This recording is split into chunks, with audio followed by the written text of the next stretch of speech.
Pada dasarnya, surau merupakan salah satu tempat beribadah bagi umat Islam. Surau berbeda dengan musala atau masjid. Di Minangkabau, surau bukan hanya sekedar tempat beribadah, melainkan memiliki banyak kegunaan lainnya. Di daerah saya dikenal yang namanya surau suku, yaitu surau yang menjadi pusat suku tersebut. Salah satunya adalah surau yang terdapat di Istana Basa Pagaruyung, seperti yang digunakan untuk tempat bermusyawarah.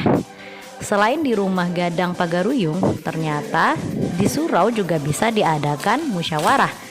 Rumah gadang sebagai unsur adat dan surau sebagai unsur syara atau unsur agama bagi Minangkabau.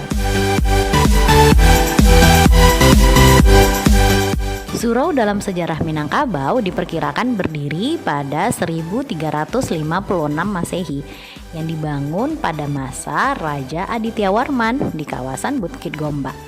Setelah mengalami islamisasi, surau akhirnya menjadi pusat kegiatan bagi pemeluk agama Islam. Dan sejak itu pula, surau tidak dipandang lagi sebagai sesuatu yang mistis atau sakral.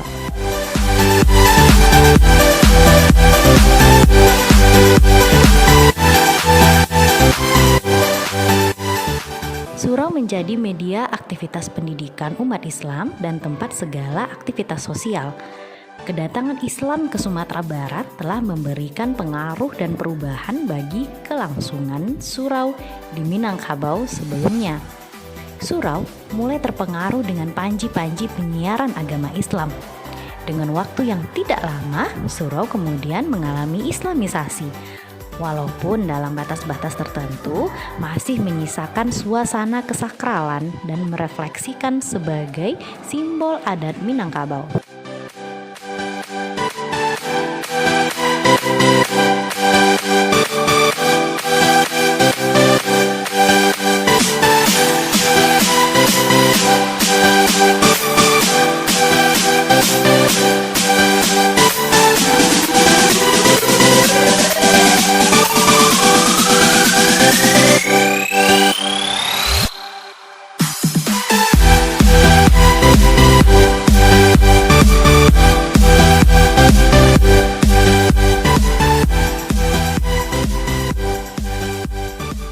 Antara adat dan syarak memiliki hubungan yang sangat kuat dan tidak dapat dipisahkan.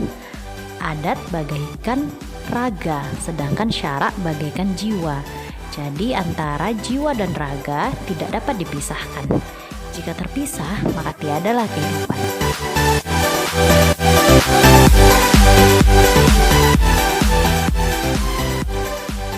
Oke lah sobat, beberapa kegunaan surau di Minangkabau, salah satunya yang ada di Istana Basa Pagaruyung akan dirangkum pada ulasan berikut.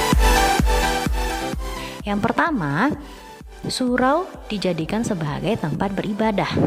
Nah, sebagaimana tempat ibadah lainnya, surau juga berfungsi sebagai tempat beribadah umat Islam pada umumnya, seperti untuk sholat, belajar Al-Quran, dan kegiatan-kegiatan beribadah lainnya.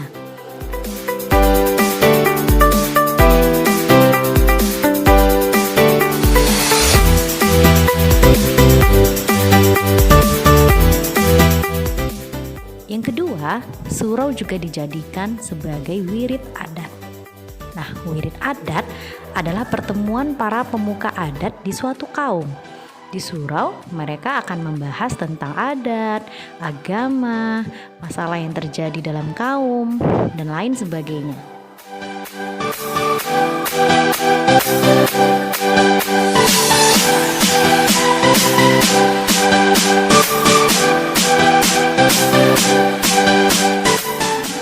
Yang ketiga, surau juga digunakan sebagai wadah atau tempat bermusyawarah bagi kaum sesuku.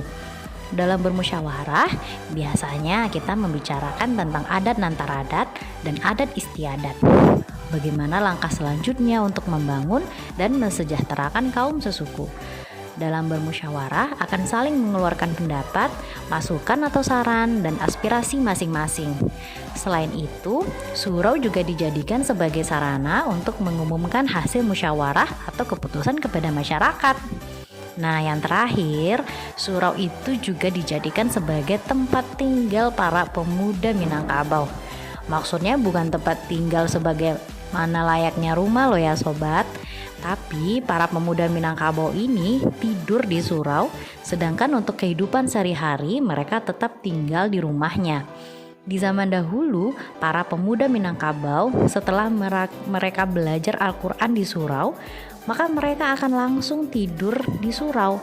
Namun di zaman sekarang mungkin sedikit atau tidak ada lagi pemuda yang masih tidur di surau.